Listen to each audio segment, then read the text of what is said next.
God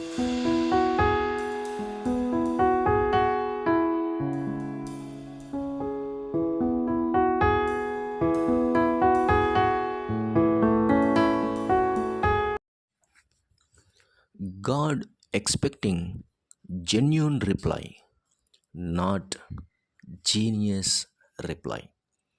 దేవుడు యథార్థమైన ప్రత్యుత్తరమును కోరుకొనుచున్నాడు, అంతేకాని మేధావి వంటి ప్రత్యుత్తరము కాదు.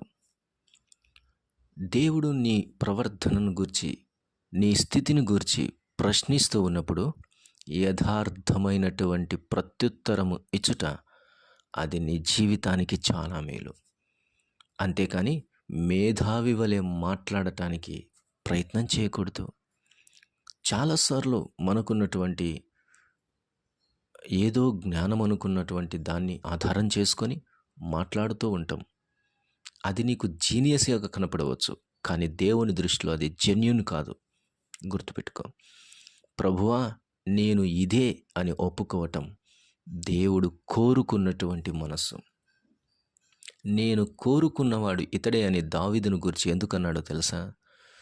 దావీదు తన పాపమును ఉన్నది ఉన్నట్టుగా ఒప్పుకున్నాడు, అందుకు తన హృదయానుసారుడయ్యాడు.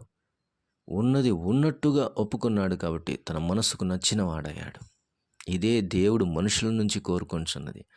అంతేకాని దేవుడంత పరిశుద్ధులుగా మీరు బ్రతుకుతారని ఆయన ఎప్పుడో, మనము బ్రతుకుతామని ఆయన ఎప్పుడో వదిలేశాడు. ఎందుకనగా మానవుని ఊహంతయు కేవలము చెడ్డదని. అయితే మనుషులు నీతిగా బ్రతుకుటకు అనేక మార్గాలు దేవుడు ఏర్పరిచాడు. ప్రభువును, పరిశుద్ధాత్మ దేవుణ్ణి, లేఖనములను, సన్నిధిని, బోధకులను, అనేకులను ఏర్పరిచాను. మంచిది. ఇది ఇలాగుండగా ఇంతకు నీ ప్రత్యుత్తరము ప్రభు దగ్గర ఎలాగుంది? ప్రతిదినం ఉదయం లేచింది మొదలుకొని దేవుని దగ్గర నువ్వు మాట్లాడే సంభాషణ జెన్యూన్గా ఉందా? యథార్థంగా ఉందా? దాపురికంతో మాట్లాడుతున్నావా? లేదా జ్ఞాని వలె ప్రవర్తిస్తున్నావా? మేధావి వలె అనుసరిస్తున్నావా? అలాగ ఇవ్వకు.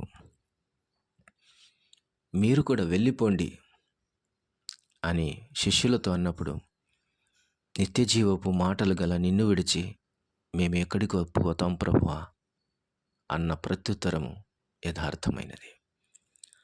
మార్కు సువార్తలో ఒక అద్భుతమైన రిప్లై మనకు కనబడుతుంది. 7వ అధ్యాయము మార్కు సువార్త 27వ వచనం, 28వ వచనం.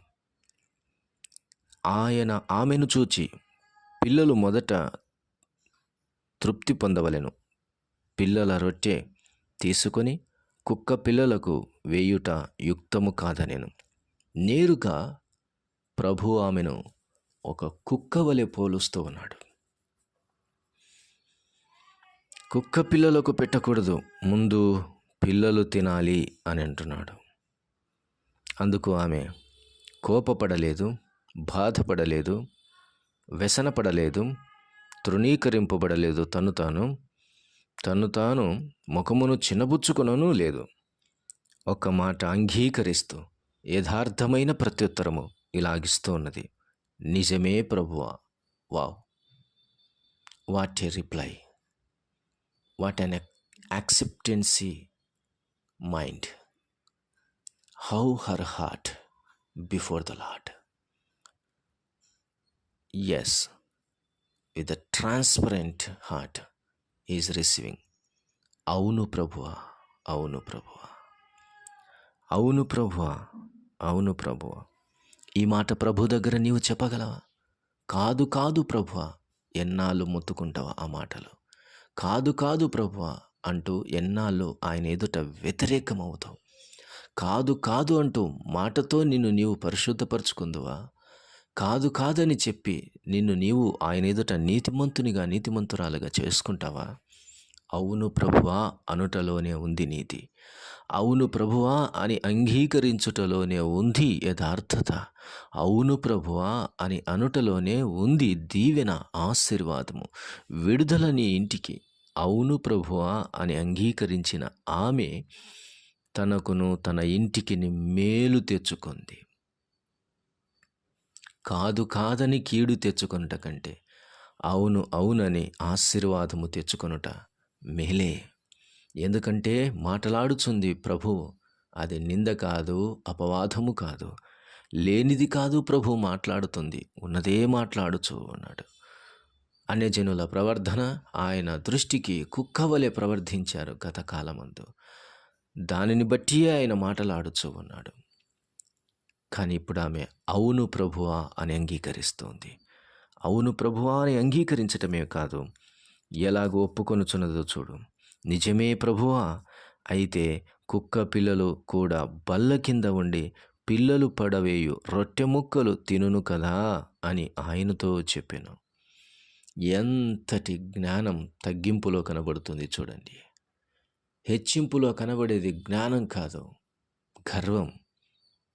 తగ్గింపులో కనబడేది జ్ఞానం. తను తాను తగ్గించుకున్నవాడు హెచ్చింపబడును, తను తాను హెచ్చించుకున్నవాడు తగ్గించబడును. ఎంతటి లేఖనాధారం ఆ బిడ్డ మాటలాడుతుంది, ఆ స్త్రీ మాటలాడుతుంది. నిజమే ప్రభువా, what ever you told, that is exactly true, that is exactly right.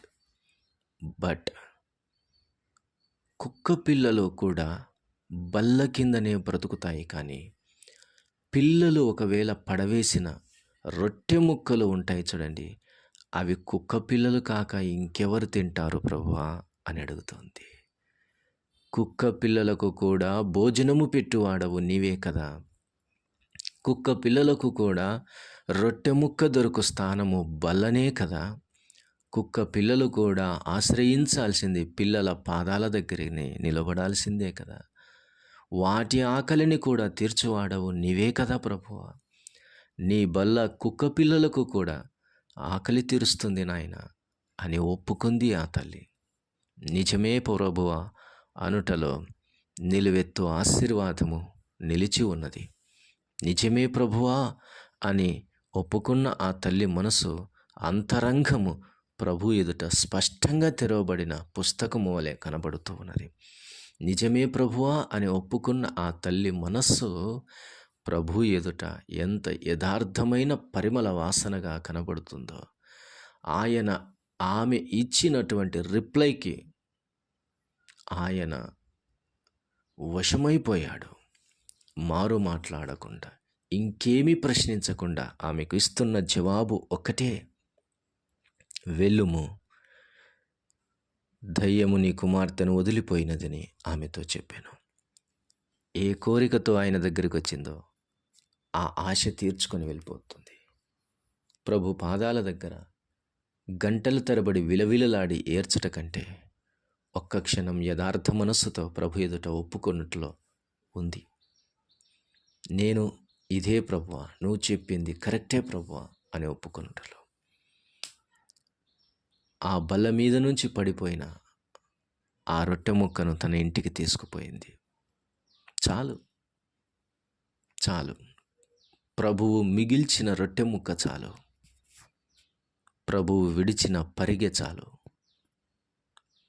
ప్రభువు వదిలేసిన వస్త్రము చాలు, ప్రభు మిగిల్చిన పాత్రలోనిది చాలు, ప్రభువు విడిచి వెళ్ళిన పాదరక్షలు చాలు, ప్రభు చాటించి వెళ్ళిన మాటలు చాలు, ప్రభువు మిగిల్చిపోయిన గుర్తులు చాలు బ్రతికేసేయటానికి.